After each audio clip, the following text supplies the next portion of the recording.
Hello and welcome to the launching event of Empathy Month hosted by Faculty of Business, Finance and IT. I hope that everyone is staying safe at home and make sure to follow SOP if you are working or if you're planning to go out. On behalf of MAHSA University, I want to take this opportunity to thank all the frontliners for their endless dedication and contribution in battling with COVID-19. My name is Zuria Suziana Zulkapli and I am the host for today's event. For your information, in MAHSA University, we will be celebrating a special theme assigned for every month to engage with our stakeholders. And this month, on November, we will be celebrating a month full of empathy. Various faculties have taken part in making sure that this event is a successful one. So to officially launch this event, I would like to play you a video, a speech from our Dean, Michelle Tong, the Dean of Faculty of Business, Finance and IT. So let's watch the video.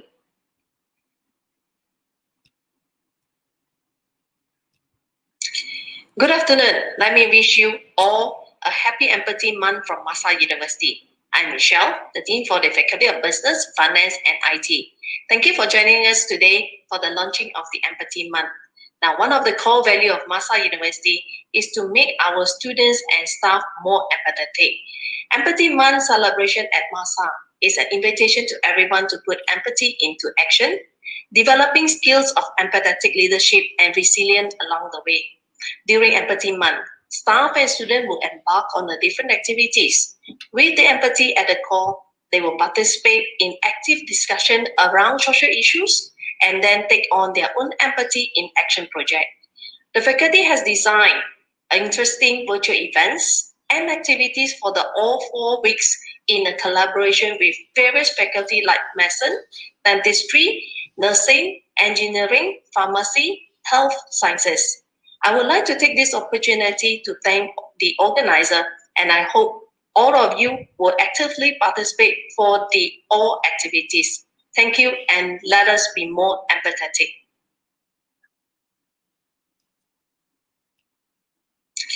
Good afternoon. All right, thank you, Michelle, for the video. I would like to thank all the Empathy Month committee members for your ideas, your planning, and your coordination. As mentioned by Michelle just now, we offer a lot of activity throughout this month and we hope for your participation. Don't forget to follow our Facebook page, Faculty of Business, Finance and Information Technology, MAHSA University for latest news, more info and upcoming activities. So empathy. What is empathy? Empathy is actually an ability to emotionally understand what other people feel, see things from their point of view, and imagine yourself in their place. Essentially, it is putting yourself in someone else's position. Empathy makes us understand the emotion of what others are feeling. Therefore, we are more likely to engage in pro-social behaviors that can benefit other people. This is our aim for this month, to promote and nurture empathy within all of us. Without further ado, let's move on to today's highlight, a webinar on the learning crisis and the right to education, trajectories and possibilities, presented by Azlina Kamal, Education Specialist from UNICEF. Azlina Kamal is one of the many big-hearted women who has been actively involved in education development, focusing on children in need. She is an inspiration to many due to her commitment to help children in getting proper education. And UNICEF is a notable organization for their work in reaching particularly children living in poverty, at risk of violence, discrimination, and also exploitation. They have implemented a lot of programs in their establishment, where we will hear more on that in this webinar. So today with us is Azlina Kamal, Education Specialist from UNICEF. Hello, Azlina. Hi, Zuria. Very nice to be here. Thank you so much for that very kind and generous introduction. Thank you for fitting us in your busy schedule. Thank you for accepting this invitation. How are you? Oh, very good. Thank you All very right. much. Okay. So Azlina, before we start with our topic today, could you share with us your background and your journey to become a part of UNICEF? Okay, that's interesting. My name is, as you know, Azlina. I'm the education specialist. And before working with UNICEF, I had spent 16 years in government service, working in schools as a teacher. I started my career as a teacher, and I'm very proud of that. I then went into teacher training, leadership training, policy development work. And I had always wanted to work with UNICEF. And I'll tell you a personal story. I don't have children of my own. And so I always think of every child out there as a variation of what my own child could have been. So my own child could have any of the attributes of the children I meet. And so that is why I'm very proud to be working in the service of children, and to be able to meet young people, children, and to also work with such inspiring champions of children. Understand. That is so inspiring. Okay, so UNICEF, and I believe that UNICEF and various partners has done a lot to help children to survive, get them to school, get proper education. So please share with us what the background of UNICEF and what UNICEF does. Okay, so what I'm going to do, I'm going to share a bit of a slide because I thought looking at my face the whole afternoon might be too much for some people. And so I thought, if we start a little bit so that you can have a bit of a reprieve from just looking at me. So this is the title of our presentation today, and I wanted to highlight this quote because I had mentioned that in my profile. I think it's very important when people speak for us to understand their philosophical underpinnings. So I just wanted to share this favorite quote of mine, which is from Foucault, the French philosopher, to say that not everything is bad, but everything could be dangerous. In a sense, there are implications to everything we do and think about. And so thinking a little bit about those implications is important. Which now brings me to your question. What is UNICEF? UNICEF is a rights-based organization. We work in over 190 countries.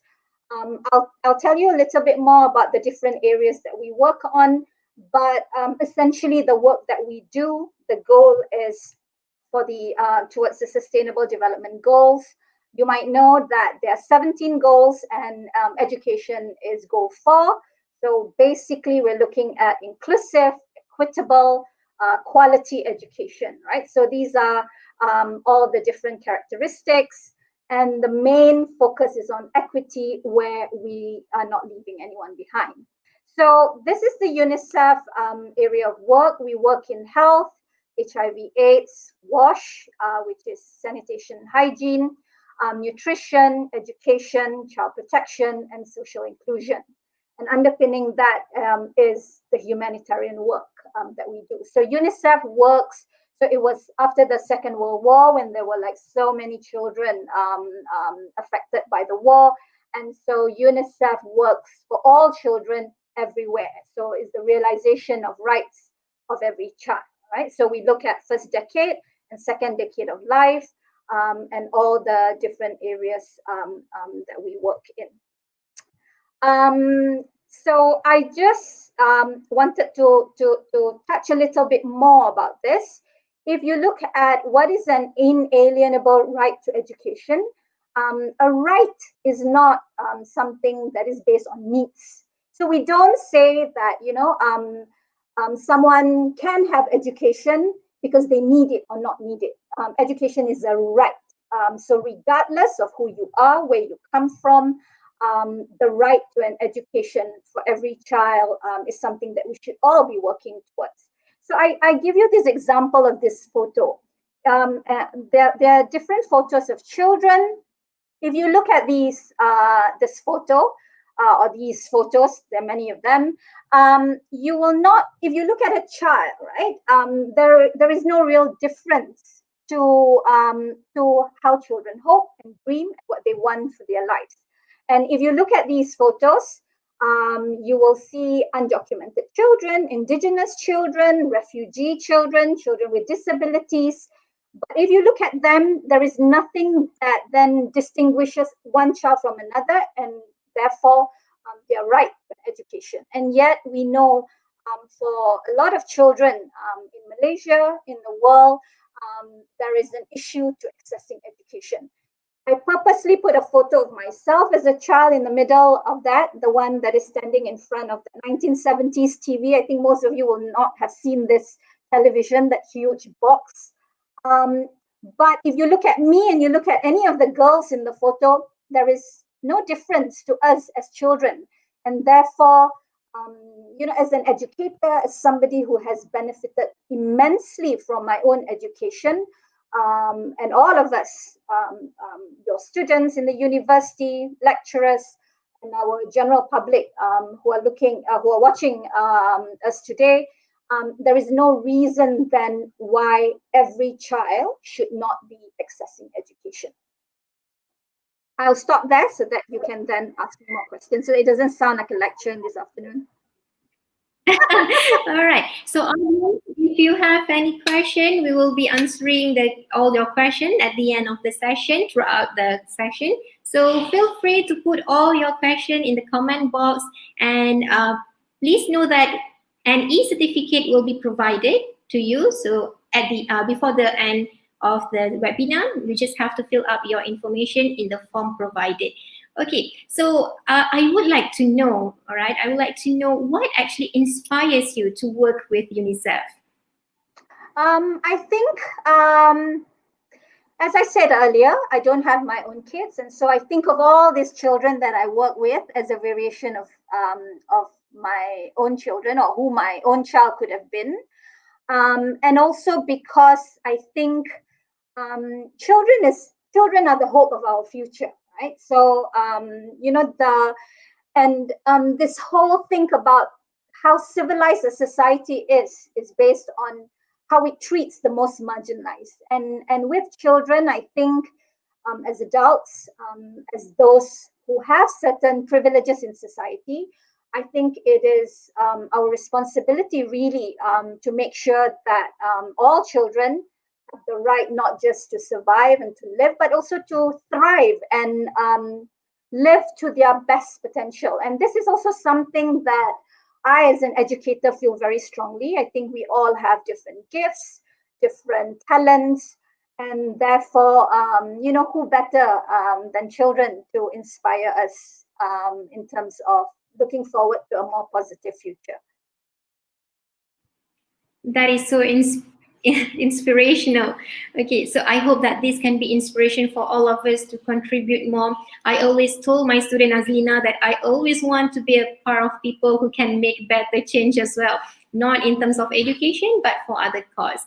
So I think we should move on deeper to the topic and hear what Azlina has for us today regarding the learning crisis and the barriers in education nowadays. So Azlina, can you move further? Okay, so before I go to the next slide, I also wanted to highlight something about the point on the right to education. It'll be at the base of it all, right? If you're just thinking of education, let's say we think of education as food. No one would say to a child, you can only eat if you come from a certain country, if your parents are of a certain group or not, if you have identity or not, or if you live or not live in a certain way. So we would never differentiate, when it comes to, say, food. And if you think of food as education as food for the mind and the soul and the spirit of a child, then there is no reason why we should withhold education from any child, right? So that is one of the barriers when it comes to this perception of, I will not go to that one yet. I just want to talk a little bit about this one area in terms of the perception of who deserves education or not. So a lot of the time when I work with people, or when I speak, sometimes there is this myth that sometimes the public has, right? Why are we giving education to this group and not this group? Why are we if we give education to everybody, then what if everyone comes to Malaysia and that will deplete our resources? So I want to address a little bit of the misconceptions and the myth because I think it's important. So the same way we wouldn't say to a child that if you are hungry, but I cannot feed you because I need to feed somebody else, it just doesn't make sense, right? So if and I find that is the easiest way to make people understand why education for every child, regardless of who they are, where they come from, whether they're refugees, they're undocumented, children with disabilities, every child deserves that right to education. So I wanted to highlight that as a barrier because I think there is a huge stigma and misunderstanding when it comes to who can access education or not. And we find this very prevalent in the discourse of rights to education and accessibility. You had asked me a little bit about some of the barriers. I wanted to also highlight some of the challenges so that we can better understand the barriers. So these are just some statistics. Globally, we have children who are still out of school, and these are huge numbers of children, right? Everywhere, because UNICEF works globally as well. And so you have, and on one hand, you have children who are not able to access education, and on the other, you also have where children have access to learning, they are not really acquiring the skills and the basic outcomes that we children should be achieving, right? And so when you add layers of marginalization like poverty and a lot of other things, children with disabilities, and then you have a more nuanced idea or gender norms, then you have a more nuanced idea, and it becomes even that there are multiple deprivations that children face. In terms of global context for children, we need 5.7 times more pre-primary places and 2 times more secondary places for children in terms of demographics. In least developed countries, only 14% of women and 21% of men are using the internet. Current trends show that 76% of jobs in low-income countries will be in the informal economy and 62% in lower middle-income countries. Malaysia is, of course, an upper middle-income country. But I thought it was important to also contextualize where Malaysia is as well and what the issues are globally, right? So without faster progress by 2030, I talked about the SDGs. So the SDG, we have 10 more years to kind of strive towards these aspirational goals, right? But interestingly, no country in the world is poised to achieve the SDG goals, not even the most developed country, but it is an aspiration and we all work towards these ideals. So without faster progress by 2030, we will have 167 million children who still live in extreme poverty, 60 million children of primary school age will still be out of school, and 69 million children under 5 will still die from causes we know how to prevent, which is really horrible and unfathomable, right? So I wanted to then contextualize this as well because I thought, this is the world that our young people, our children are living in. I'm not sure if your audience can answer this. I'm just going to, because I used to be a teacher, you can tell. I'm going to throw out some questions for our audience to think about. I think you're not too old, all of you, to know this game, Who Wants to Be a Millionaire? So I'm going to do it in that format. I'm going to just ask some questions. Don't worry if you can't interact, but I just wanted it to kind of provoke some kind of reflection and thinking. Yeah. So if we are looking at the East Asia Pacific region, where Malaysia is part of, How many out-of-school adolescents do you think are in this region? I'll just give like 10 seconds. So we have 24 million out-of-school adolescents in the East Asia Pacific region, right? Next question, what is the proportion? So I feel like the Who Wants to Be a Millionaire host a little bit. What is the proportion of adolescents in lower secondary age group not achieving minimum levels of learning? So earlier we talked about school children. Now I'm asking the question, what proportion of young people who are not achieving the minimum levels of learning? 10 seconds.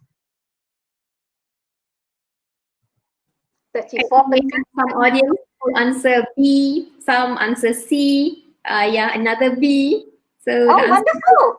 So yeah. They are responding. Fantastic. So yes, those who answered C, well done. Correct answer, but it is depressing. Yeah. So that means 1 in 3 children who are in school. So forget about the seriousness, the fact that there are a lot of children not accessing schools. When the children who do get to school, 1 in 3 are not accessing learning.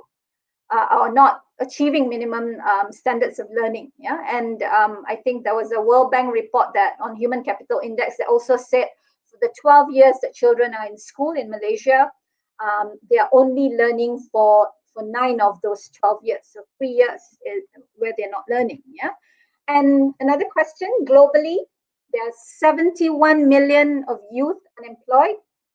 How many of this youth do you think are in East Asia Pacific?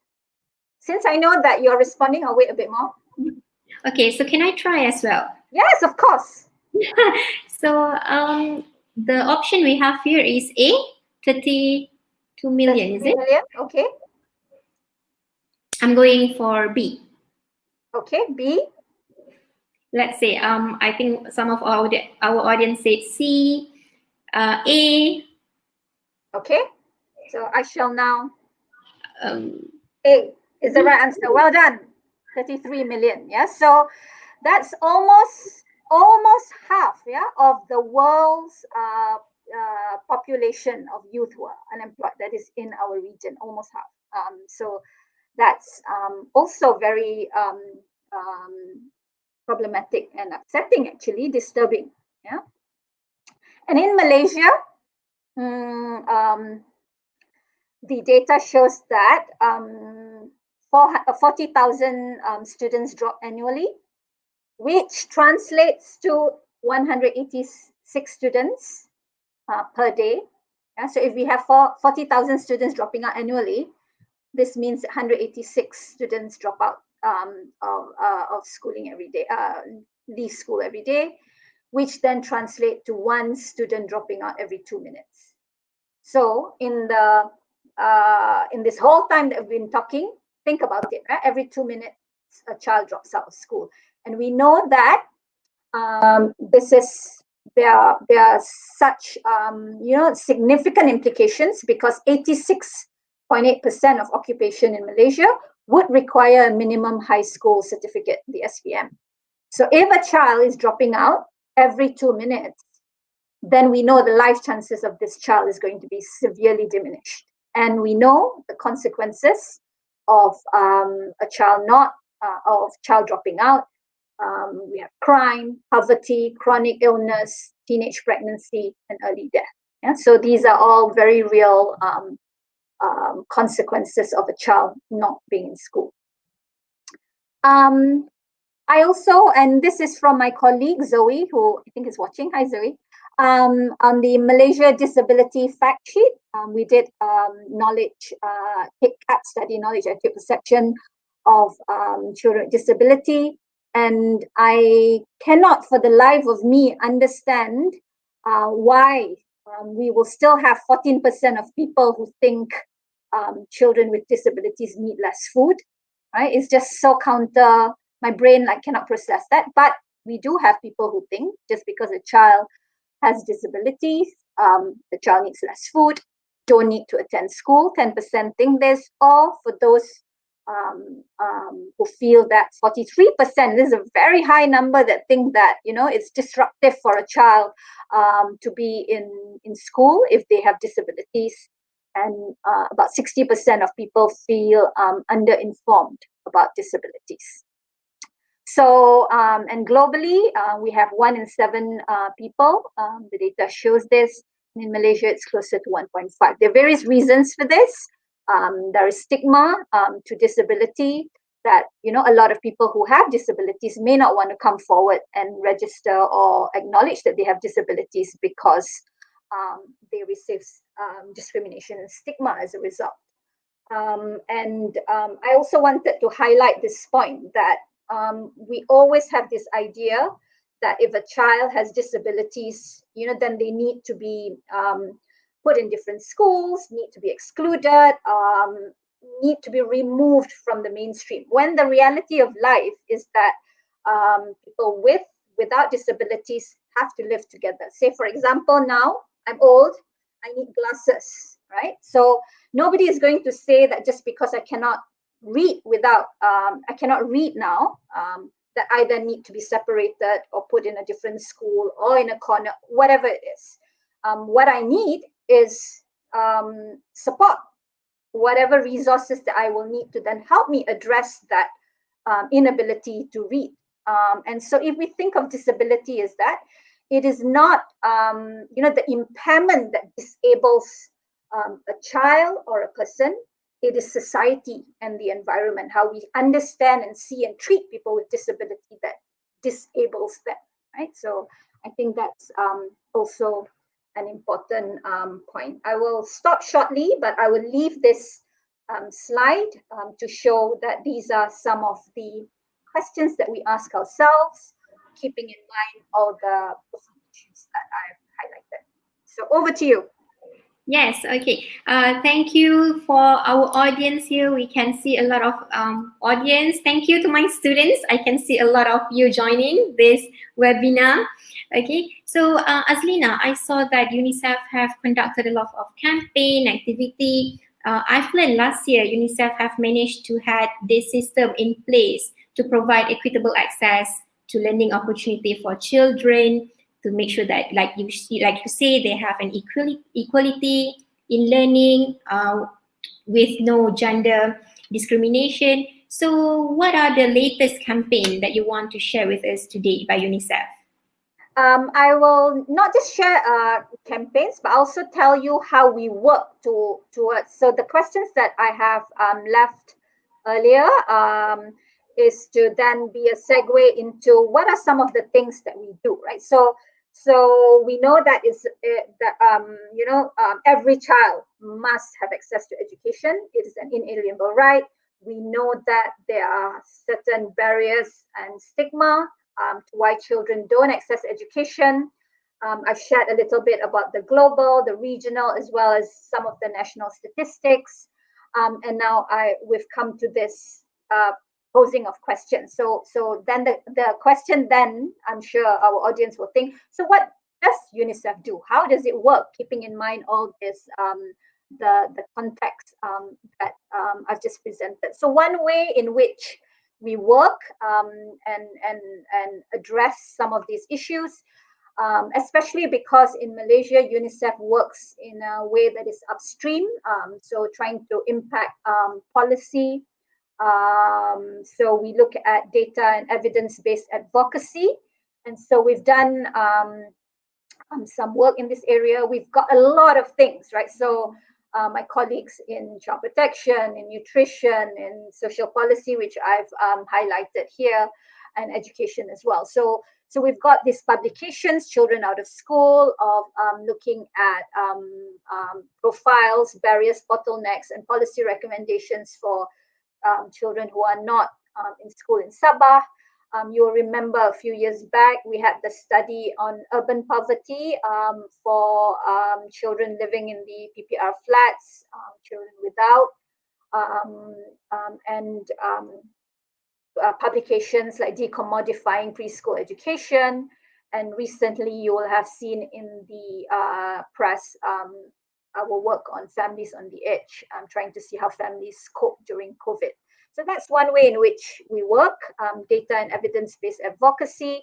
So what does it mean? Because I know a lot of people will say, oh, but what does UNICEF do? Because the idea is that, oh, we need to be going out and giving things, right? So because of Malaysia being an upper middle income country, we work slightly differently. So this is one way in which an advocacy strategy for data can look like in terms of changing policy for children. So we do step by step different things, engagement. It's like chess pieces, right? So you're trying to see what are little steps that will bring us to huge, significant changes in policy for children. And I also wanted to talk a little bit about some of the things we've been working on during COVID. And I must state here, the data that we have and that I've shared with you, this is before COVID. So if you imagine when COVID happened, we had at the peak of it 1.6 billion children who were out of school, right? That's a huge number of children could not go to school. And we know schools are buildings, agreed. And there are many ways in which children can get education, but schools also serve as this microcosm in society where a lot of children get access to other means of social provision, like nutrition. We know a lot of children go to school and have breakfast. We know that, in terms of protection, in terms of a lot of things, not just learning, that children get these services in school. And by not being able to attend or go to school, these services are interrupted for children, right? So that is also of concern. On top of the fact that there is that whole issue of accessing learning online. So these are some of the things we've worked on for COVID. And I must say this about COVID. A lot of the things that we have experienced and noted, the cracks in terms of provision and issues related to accessing education have been there before COVID, right? So it is not something where, oh my God, suddenly COVID is highlighting so many new things that we didn't see.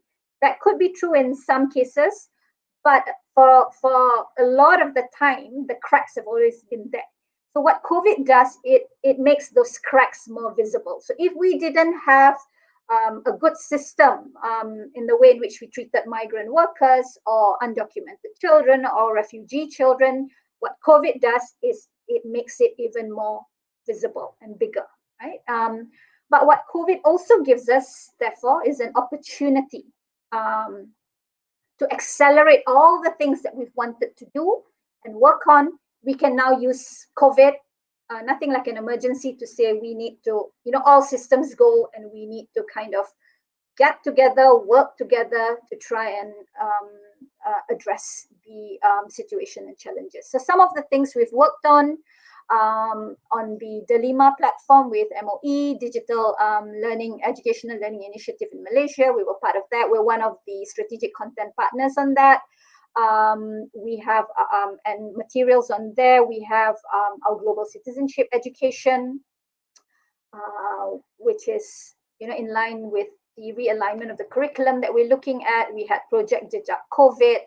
And if you look at the bottom of the page, you will see Community Guru Digital Learning, which we work with our partner, the Ministry and Arus Education.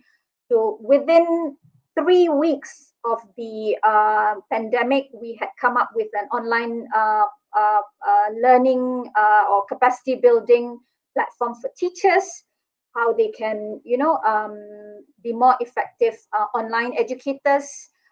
It's got accessibility features for teachers and children with disabilities, and it looks at different ways in which teachers can build their capacity as online educators. And that I'm very proud, and I congratulate the ministry on this as well. It was out of 127 countries looking at equitable interventions and work on education during COVID. The work on Community Guru was mentioned as one of the promising practices out of 127 countries. We also have Future Skills for All that we've put also on the Delima platform. And all these materials that we work on is accessible to everybody, not just those who log into the Delima platform, but also to those outside of the system. So our teachers from refugee schools, those teaching in alternative learning centers, all of them can have access to these materials. So we make sure that we're inclusive, not just in the disability dimension of it, but truly inclusive for other groups as well.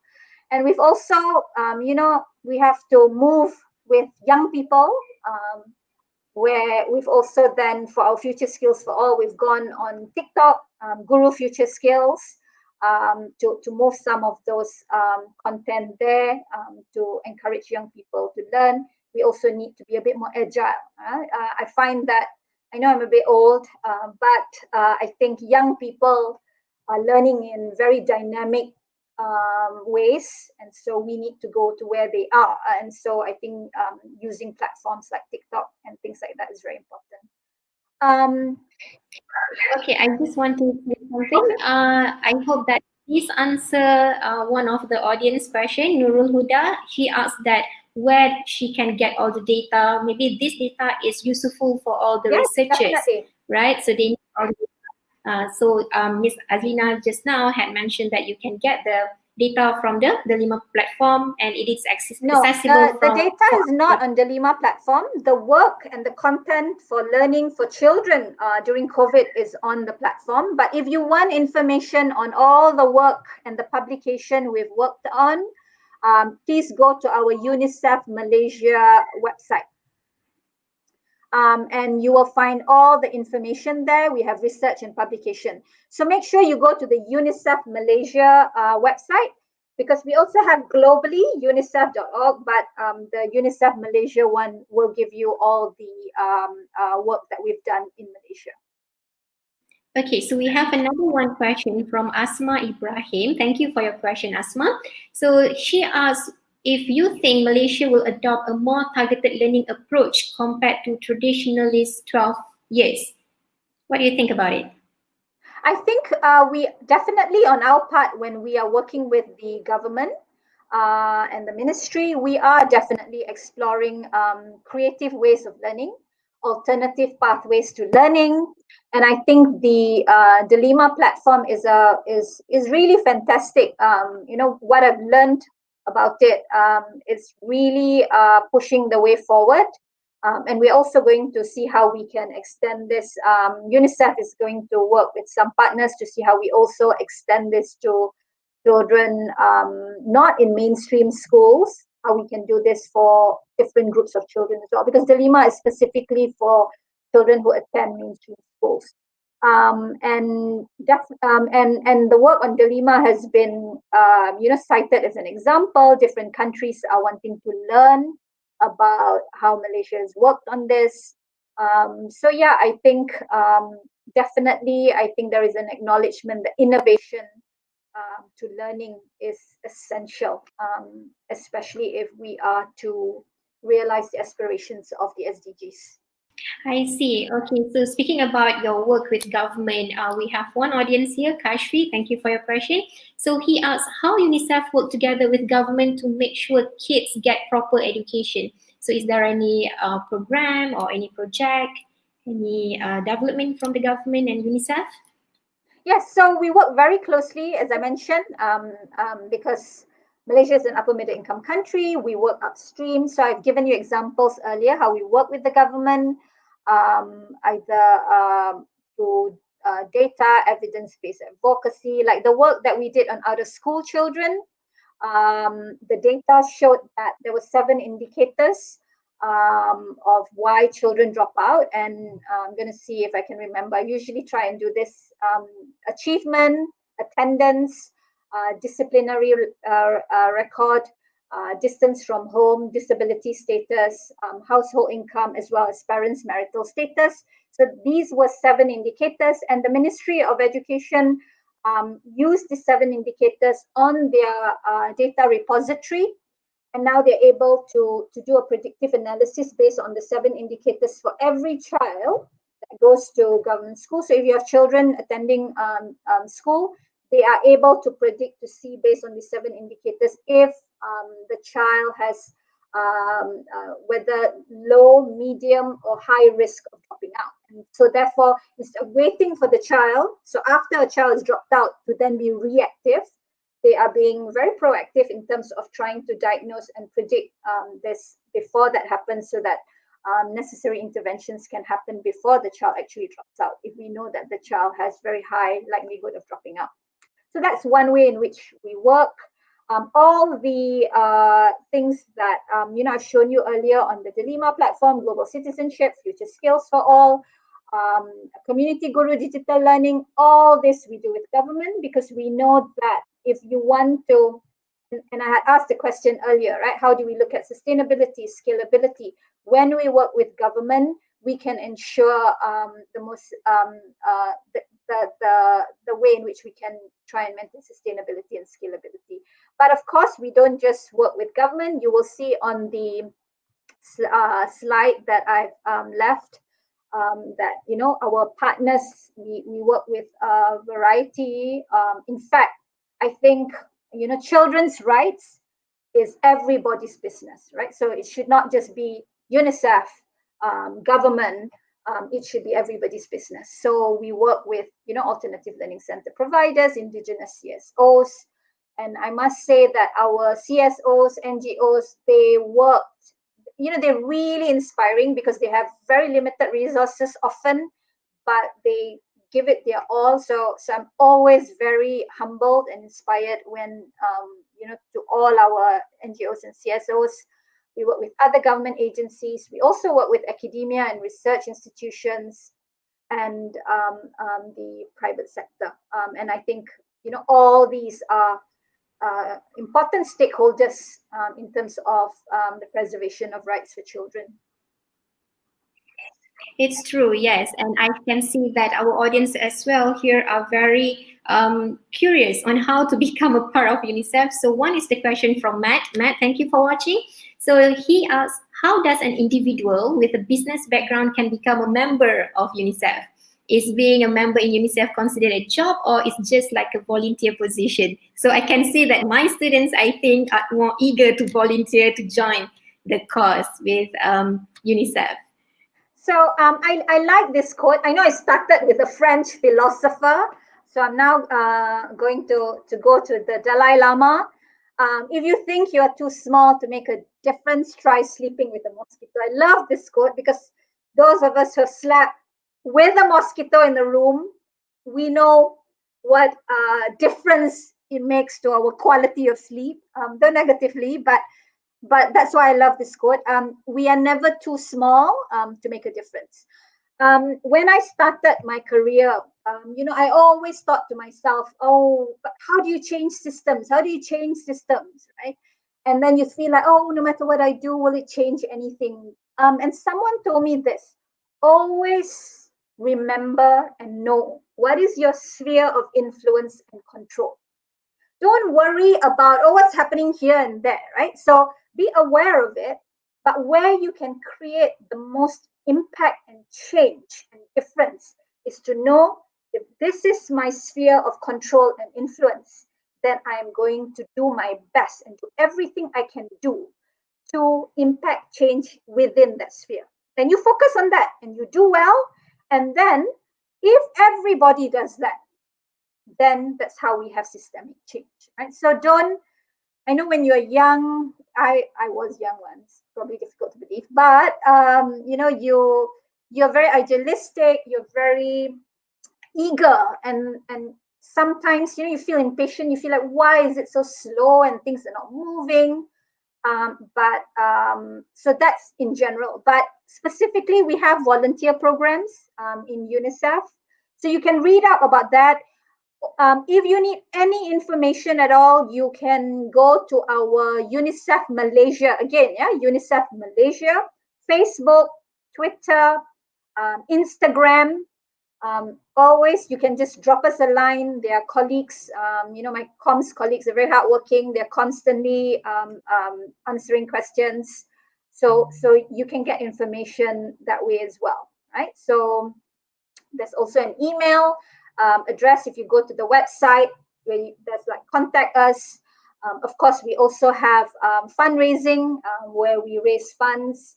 And Malaysia is one of the biggest countries that have this huge number of pledge donors. I'm also a pledge donor. Before I worked with UNICEF, I was actually a pledge donor to UNICEF.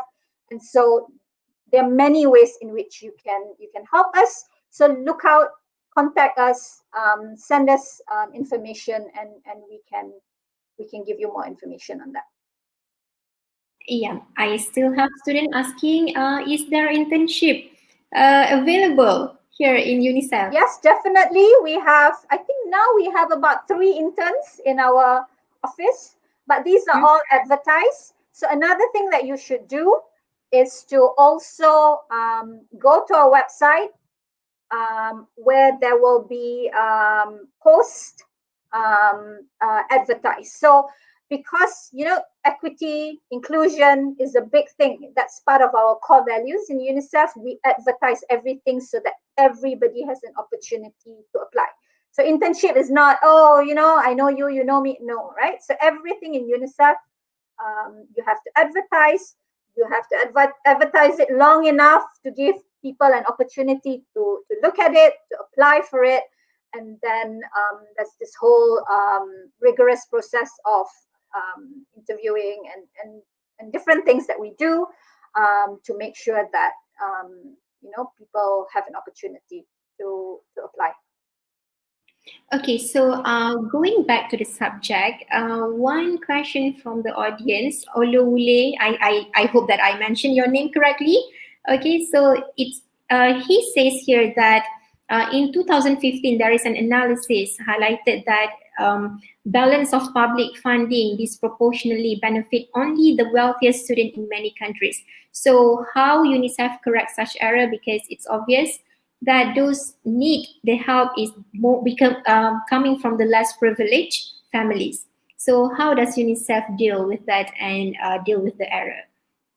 I give you an example, like the recent families on the edge studies that we've done to highlight what the situation is for families in the B40 category living during COVID. So you would have seen that. That's one way in which we work. The children without study, change the whole discourse of how we view nutrition and how it affects children, stunting and malnutrition in children. The work that we did on out of school children, also where we had the opportunity to provide technical input on equity inclusion to that policy and how it was implemented.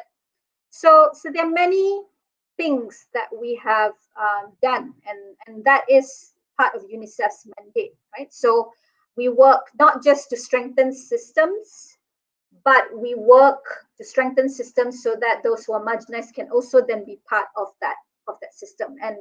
And working for marginalized children is the biggest mandate that UNICEF works on.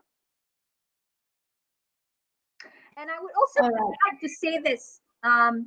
I think it's helpful to note that, and I always say this, right? Privilege is blind to those who have them. I think, people don't realize, and I say this as somebody who acknowledges my privileges, right? So we often want to speak or think we can speak for the poor.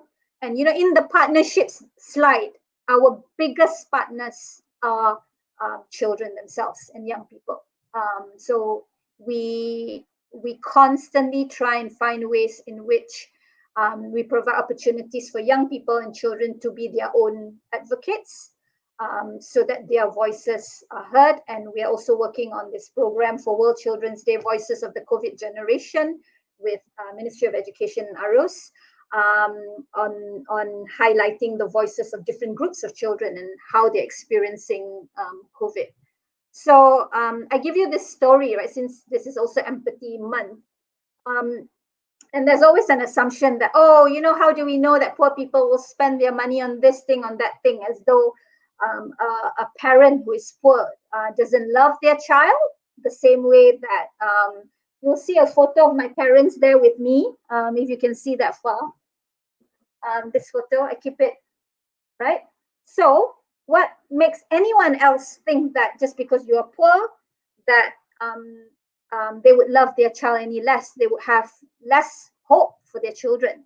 They may live in very difficult situations, but doesn't mean that they don't know how to make right decisions for their children. Very often it's because they have to weigh in so many things. I give you this example of a colleague of mine who said to me, and I actually cried when I heard the story.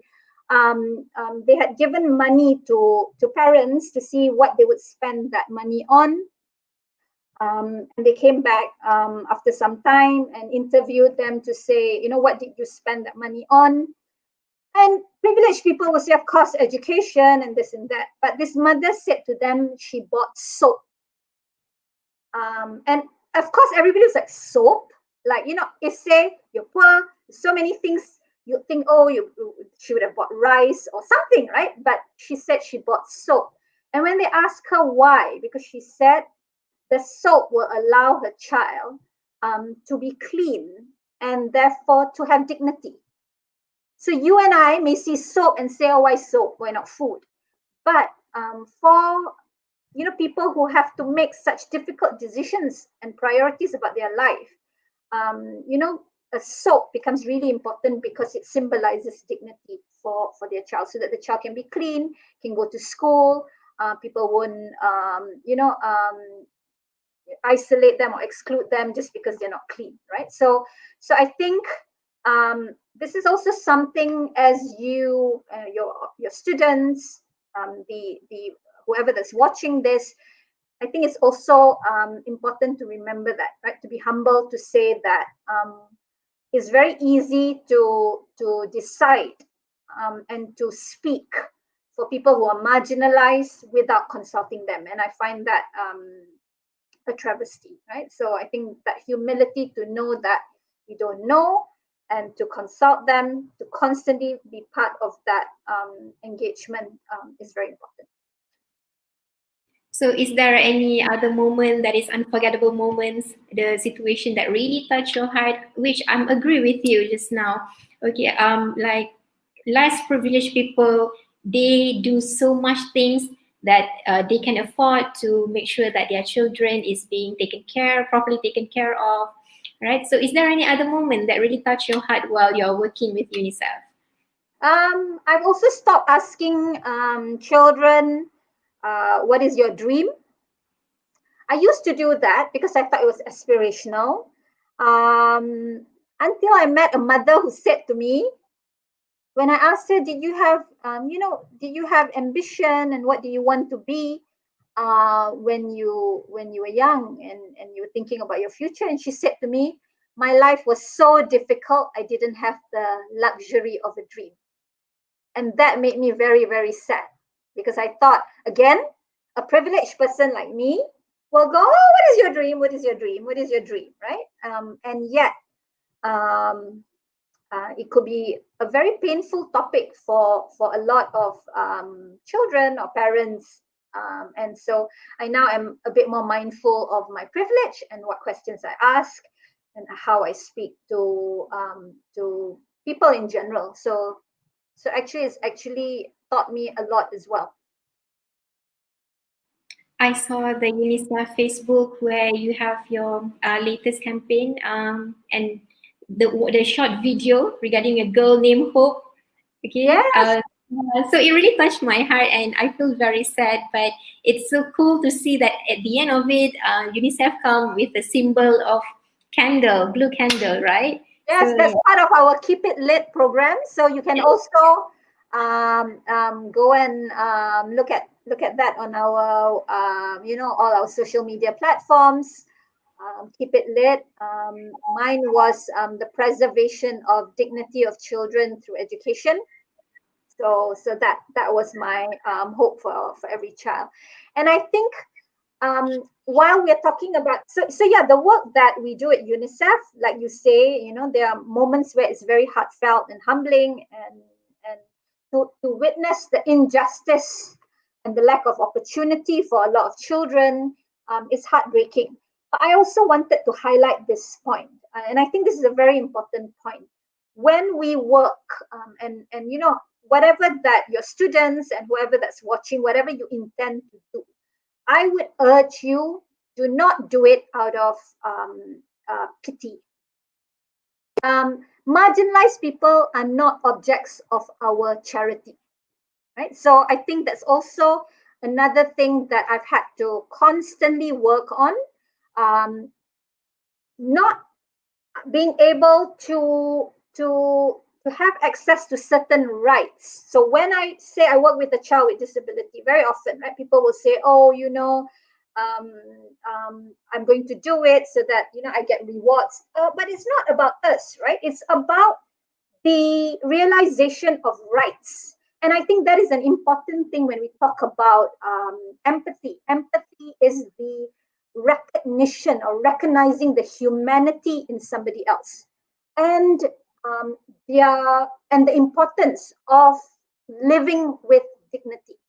So I always sometimes I find it really problematic because, you know, people will say, oh, you know, we need to help them, poor thing, right? But they're not objects of pity and charity. What we need to be looking at when it comes to realization of rights, inalienable rights for all children everywhere, what we need to do is to look at developmental models. How can this be sustainable? How can this be scalable? How does this preserve the dignity of that child or that person, right? So I think it's important to look at it through the lens of rights and dignity instead of charity. So charity models, as we know, is outdated. It's not sustainable. It's more about the giver than it is about the recipient, right? So I think just switching that is important. Okay, so thank you, Azlina, for sharing wonderful experience with us. Thank you so much for doing so many things to enhance all the learning experience to help these children. I think being both of us being an educator, I think this topic is very close to us because we want to see nothing more than these children get proper education. Okay, so Azlina, I must say this to you. You can't say that, you know, I do a lot. You know, I am just a small dot in a sea of, you know, like I told you, our NGO partners, our CSO partners who've worked in this area for longer than I've been alive. And I'm quite old, right? So I think I am actually really inspired by them because I feel that they have very limited resources, but they're so creative. Like my indigenous CSOs, you know, the things that they do, you feel almost unworthy being in their company because they're so admirable and so fantastic. So I will not happily accept that because I think I'm just a dot, and you know, the work that other partners have done, we kind of work together to kind of push it forward. But the thanks should go to them. yes, okay, so let's both of us thank them now. Okay, thank you, everyone. Yes. Okay, Thank so you before for being champions for children. exactly, yes. All right. So I'm humbly requesting if you can share with us the last word, okay, your advice on how to become more empathetic, just to relate with this empathy mind. So any advice for all the audience, for me as well, and for other people? I think for me, the two things that I said, recognizing the humanity in others, and do not make yourself an exception. I think that is also another thing, right? So if you think education for your child is important, if you think your child should be protected from harm, if you don't want your child to get married while they're in school, then recognize that this is true for others as well. And so recognizing that, I think, is important, and acknowledging the importance of people to live dignified lives, and to see how you know, we can work together to preserve those rights. All right, so I hope we can learn a lot from this webinar. And the comment here say that thank you for complete the circle, Miss Azlina from Bella. She thank you so much. Then Miss Lina Ali as well. Thank you, Miss Azlina. Very interesting topic, and I think that they are feeling inspired by now. Okay, so like Hazina said just now, that we should be more thankful for the privilege that we have received until today. So I would like to take this opportunity to encourage all of us to try to contribute more than to give a helping hand to those in need, especially in this tough situation where this pandemic of COVID-19 crisis, we can see a lot of people struggling with their life, and I hope that we can start doing something good.